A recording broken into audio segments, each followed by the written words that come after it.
Sean Wade. Hey Charles.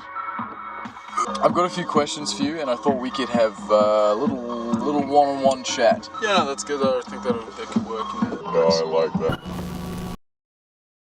Chop breakbeat, along with some, original jungle and that kind of stuff. Into hardcore as well. Love my hardcore. Yeah. Yeah. Next, right? Swadey. Yeah. So, do you like cereal?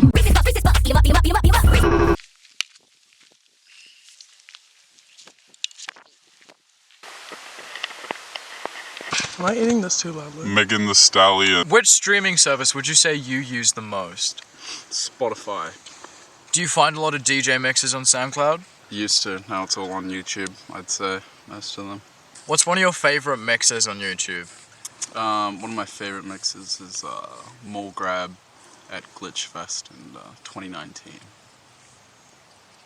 It's a good one. That is, yeah, it's a good one. I Shazammed a lot of that. How old are you, Sean? I am 21 years old, turning 22 in 2 months. Would you rather go to a gig in the center of the city or a duff?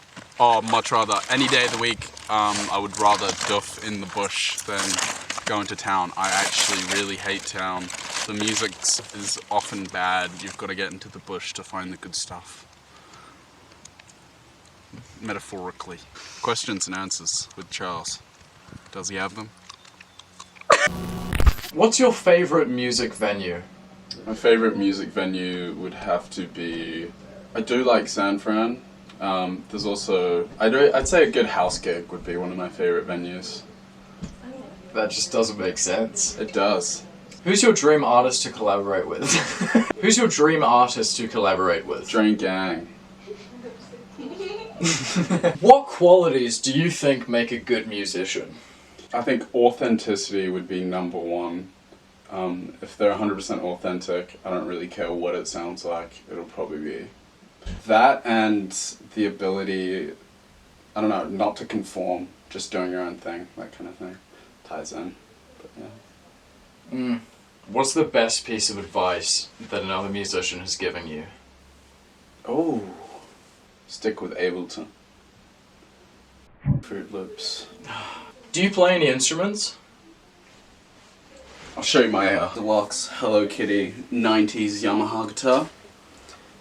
It's pretty good, but I haven't been bothered to restring it, so I just gave up on guitar. Yeah, those strings expensive.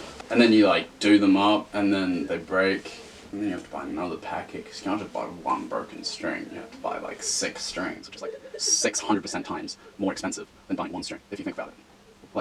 And this is the kind of economics musicians have to face, and that's why none of them have any money and don't get very far. Especially guitar players, they get nowhere.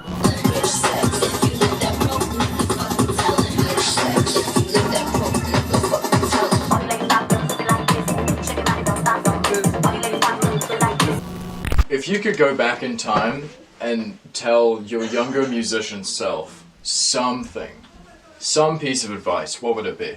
I was never a musician. I never really wanted to be a musician. I still don't want to be a musician. And it was just such a huge thing in my life. I didn't think that I could ever make a career out of it, or ever get behind it in a way that I could understand it more, to the point where I'm studying it now. I would have just warned myself to get into music way earlier, because I could have talent, I could have skill, but to learn. But I sort of would have gone back, taken music in school, played some instruments, made some music, because I am so unprepared now. You did quite a lot. You did music all throughout school. This interview isn't about me. It's just, no, I've done music since I was a child. Yeah, see, I did a bit of piano. What would you like to see changing in the Wellington music scene? I'd like to see some artists get paid. That would be pretty cool. Oh man, I would love some money. Who's a music icon that you take after / look for inspiration?